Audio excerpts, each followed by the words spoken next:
दोस्तों नमस्कार। दोस्तों आपके अपने इस YouTube चैनल एस्ट्रो गाइड में आप सभी का स्वागत। दोस्तों हमारे द्वारा जो भी वीडियोस अपलोड हो रही हैं, आप सभी उन वीडियोस को अपना स्नेह, अपना प्यार जो है वो दे रहे हैं, तो उसका आप सभी का तहे दिल से शुक्रिया। दोस्तों हमारी राहु देव के ऊपर जो है वो सीरीज़ चल रही है, तो आगामी दिनों में हम राहु खाना नंबर 12 के बारे में भी बात करेंगे। लेकिन आज बात करेंगे हम पंजाब की राजनीति के ऊपर।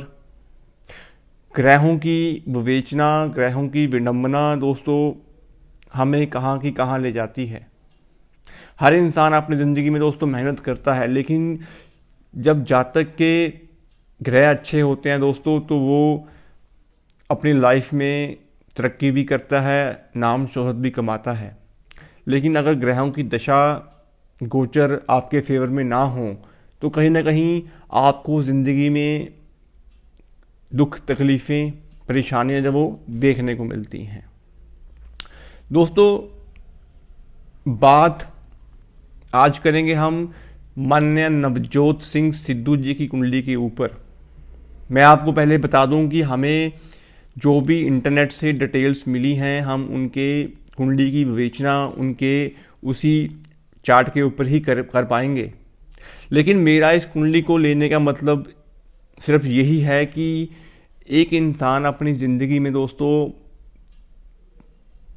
ज्ञानवान हो, अच्छा करेक्टर हो, और कहीं ना कहीं इंटरटेनमेंट इंडस्ट्री में भी अच्छा नाम रुतबा उनके पास हो, और राजनीति में भी उन्होंने अपना नाम जो है वो हमेशा बुलंदियों पे ही रखा है। तो ऐसे क्या ग्रह गोचर होंगे, क्या ग्रहों की विवेचना होगी, क्या महादशा होगी कि इंसान जो है अपनी ज़िंदगी में ज्ञानवान भी है और हमेशा आगे के बारे में सोचने वाला इंसान है, अच्छा स्पोक्स पर्सन है, अच्छा बोलने की उनकी कला, लोगों को कन्विंस करने की पावर जो है वो किन ग्रहों की युतियों से बनी है, तो उनके बारे में पूरी विवेचना करेंगे। इनके चार्ट को दोस्तों डिस्क्राइब करने से कहीं ना कहीं हमें भी सीखने को मिलता है, और आप लोग जो हमें देख रहे हैं दोस्तों, आपको भी कहीं ना कहीं ग्रहों की इन विवेचनाओं से आपको भी कुछ ना कुछ ज्ञान जरूर होगा दोस्तों। तो दोस्तों हम जब इनकी कुंडली को देखते हैं, तो इनकी कुंडली जो है वो धनु लग्न की कुंडली है। धनु लग्न की कुंडली में केतु देव लग्न में है, दूसरे भाव में शनि देव हैं, खाना नंबर 4 में बृहस्पति देव हैं, सप्तम भाव में राहु हैं, और कर्म के भाव में 10th हाउस में बुध देव हैं, 11th हाउस में सूर्य और शुक्र हैं, और 12वें भाव में मंगल और चंद्रमा है दोस्तों आप इनकी कुंडली को जब देखोगे तो पहली बात, धनु लग्न की कुंडली में बृहस्पति लग्नेश जो इनके हैं, गुरुदेव जो हैं, लगन का मालिक जो है बृहस्पति, वो इनके सुख भाव में कहीं ना कहीं अच्छा और उच्च के भाव में बैठे हुए हैं। मगर लग्नेश जो है गुरु, वो इनके 4th हाउस में बैठे हुए हैं, और काल पुरुष के अकॉर्डिंग कर्क राशि में गुरु उच्च के होते हैं। तो इनकी कुंडली में केतु का लगन में बैठना, कहीं ना कहीं केतु जब लगन में दोस्तों बैठते हैं तो इंसान को ब्रांड बना देते हैं। केतु कुंडली में 9th हाउस में उच्च के होते हैं धनु राशि में, और इनकी कुंडली में केतु धनु राशि के लगन में ही बैठे हैं, वो भी उच्च के। और केतु जब लगन में होते हैं दोस्तों, तो सूर्य कुंडली में कहीं पे भी बैठे होंगे वो अपना उच्चतम प्रभाव देना शुरू कर देते हैं। और केतु लगन में जब इंसान के होते हैं तो इंसान कहीं ना कहीं खिलाड़ी किस्म का इंसान होता है, एनर्जी फुल इंसान होता है दोस्तों। केतु नाम है, शोहरत है, ऐशो आराम है, और आपकी ज़िंदगी में आपको एक ब्रांड के रूप में काम करते हैं जब कुंडली में केतु अच्छे होते हैं। जितने भी हवाई सफ़र होते हैं, हवाई यात्राएं होती हैं, ये सब केतु के अधीन ही चलती हैं। अपने वंश को एक अच्छे लेवल का नाम, मान, सम्मान देना भी केतु के अकॉर्डिंग ही हम देखते हैं। तो इनकी कुंडली में लगन में बैठे हुए केतु इनको ब्रांड के रूप में बना के चलते हैं दोस्तों। और इनकी कुंडली में 4th हाउस में बैठे हुए बृहस्पति देव इनको ज्ञानवान, राजा विक्रमादित्य की तरह राजधानी के मालिक बोले गए हैं दोस्तों। और जिन लोगों के भी खाना नंबर 4 में बृहस्पति देव होते हैं वो दिल के बड़े साफ इंसान होते हैं दोस्तों। दिल से ऐसा जातक राजा किस्म का इंसान होता है, उसका शौर्य, उसका वैभव जो होता है दोस्तों, कहीं ना कहीं अपने समाज में, अपने कुलबे में, अपनी सोसाइटी में एक अच्छा मानदार इंसान, नामदार इंसान होता है। गुरु बृहस्पति देव ज्ञान के गुरु हैं, तो इनकी कुंडली में बृहस्पति 4th हाउस में बैठ के इनको अच्छी नॉलेज, अच्छा ज्ञान, समृद्धि, पूजा पाठ, भक्ति, ये सब देने का काम करते हैं। और दोस्तों इनके कर्म के भाव में बुध देव जो हैं वो भी उच्च के हैं।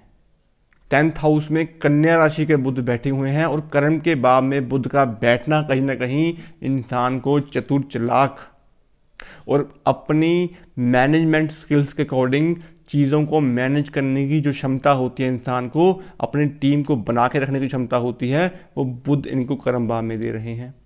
और सबसे अच्छा योग जो होता है दोस्तों, बृहस्पति 4th हाउस में बैठ के बुध को सप्तम दृष्टि से कर्म भाव पे देख रहे हैं। और जब कुंडली में गुरु और बुध दृष्टि संबंध बनाते हैं दोस्तों, बृहस्पति का कहीं ना कहीं पे नाश होता है, लेकिन गुरु और बुध जब भी मिलते हैं तो जातक अच्छा नाम, सम्मान, मान, प्रतिष्ठा, ज्ञानवान, अच्छी नॉलेज, हर एक पहलू की नॉलेज, हर एक चीज़ की नॉलेज, हर एक स्पिरिचुअलिटी की नॉलेज जो होती है इंसान को, वो गुरु और बुध की युति देती है दोस्तों। अब इनकी युति जो है 4th में गुरु और कर्म पे बुध, तो इनका जो ज्ञान, इनकी जो समृद्धि है, जो इनका वैभव है, वो कर्म के भाव पे एक्टिव हुआ है दोस्तों। तो जातक दिल से भी अच्छा है और कर्म में बैठे हुए बुध इनको अच्छी वाक शक्ति, बोलने की क्षमता देते हैं दोस्तों।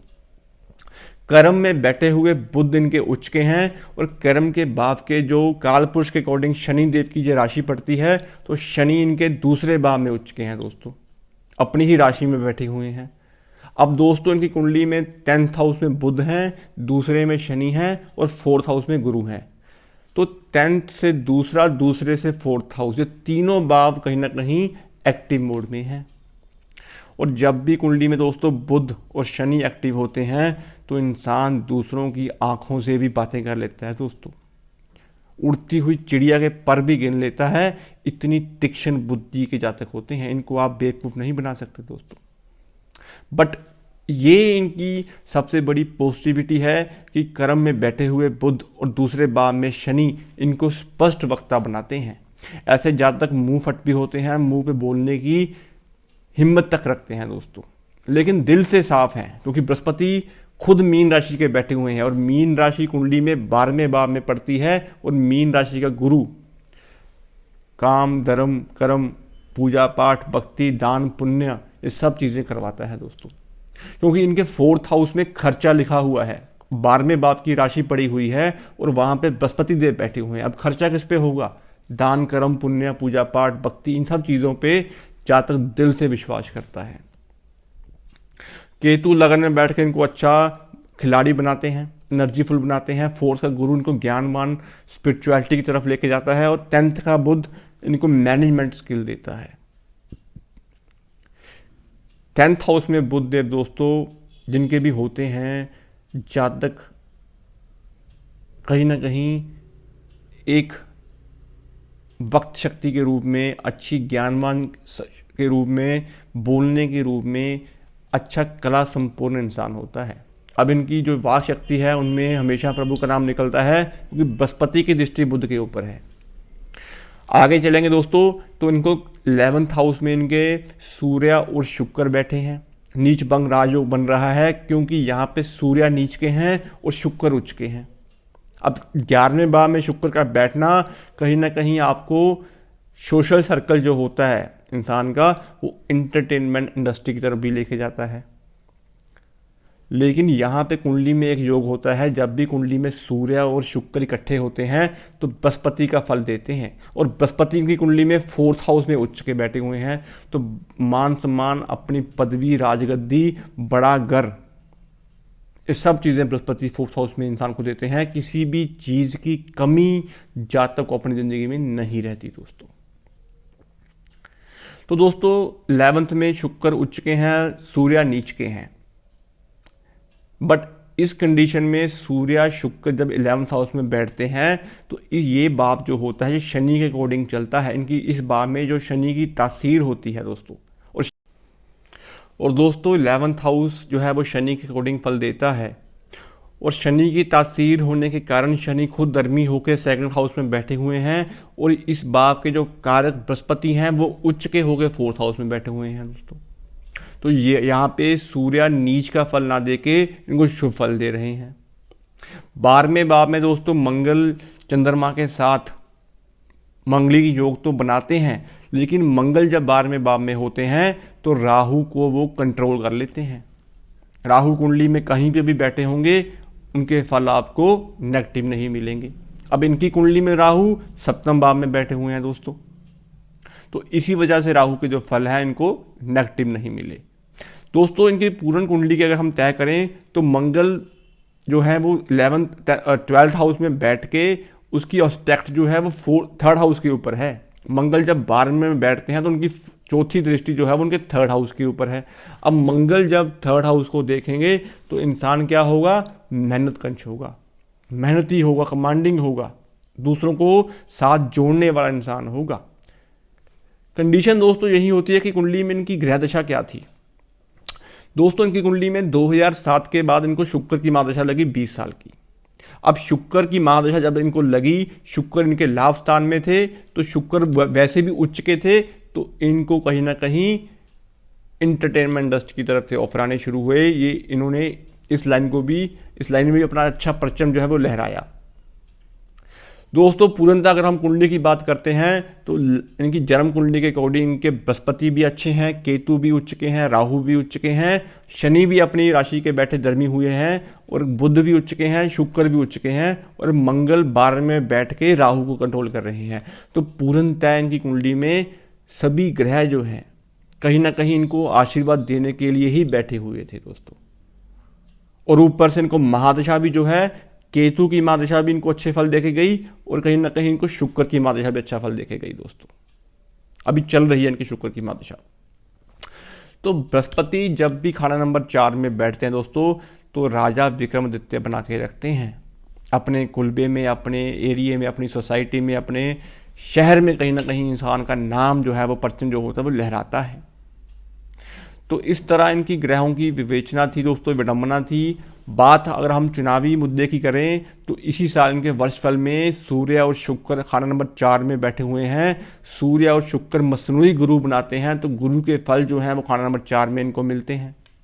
मंगल लगन में चल रहे हैं, गोचर वर्ष भी और वर्ष फल में भी, तभी इनको जो है प्रधान के रूप में इनको कांग्रेस पार्टी का चेहरा जो बनाया गया दोस्तों। मंगल क्या है, मंगल सेनापति है, कमांडिंग है।